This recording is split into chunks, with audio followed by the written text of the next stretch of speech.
channel လေးကနေဒီလိုလိုက်ပါတယ်ပေါ့နော်ဒီနေ့မှာတော့ပေါ့နော် city လေးက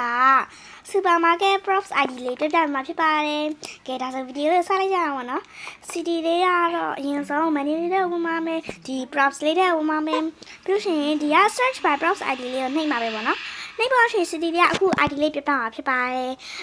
ခွန်9 1 6 9 9 2 6 3539တစ်ချဖြစ်ပါတယ်ပေါ့နော်ပြီးဒီက okay လေးကိုနှိပ်ပါမယ်ပြီးဒီကလည်း okay လေးကိုထပ်နှိပ်ပါမယ်ပြီးလို့ရှိရင်ဒီက download လေးနှိပ်ပါမယ်ပြီးရှင်ဒီကဟိုပါလေးနှိပ်ပါမယ်ကြက်ကြက်ကလေး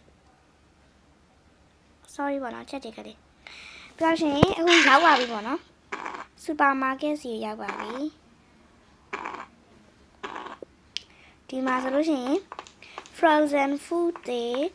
vegetable တွေ fruits တွေရှိပါတယ်ပေါ့နော်sakura ဂိမ်းထဲမှာပါပေါ့နော်ပုံမြင်နေဖန်တီးရတူတွေအတွက်တော့တင့်တော်ရပေါ့နော်ကဲ city တွေကအခုကြတော့ပေါ့နော်အိမ်ကနေဒီ supermarket စီဘယ်လိုရအောင်လဲဆိုတော့ပြမှာပေါ့နော်ဒီရောက်ပါတော့ဆက်လက်ကြည့်ပါအဲ့ဒီမှာ city လေးရဲ့ watch time hours 4000ပြည့်အောင်လို့ပေါ့နော်နည်းနည်းအားပေးပါအောင်ဗီဒီယိုလေးကိုလည်းအဆုံးထိကြည့်ပေးတဲ့အတွက်အားလုံးကျေးဇူးတင်ပါတယ်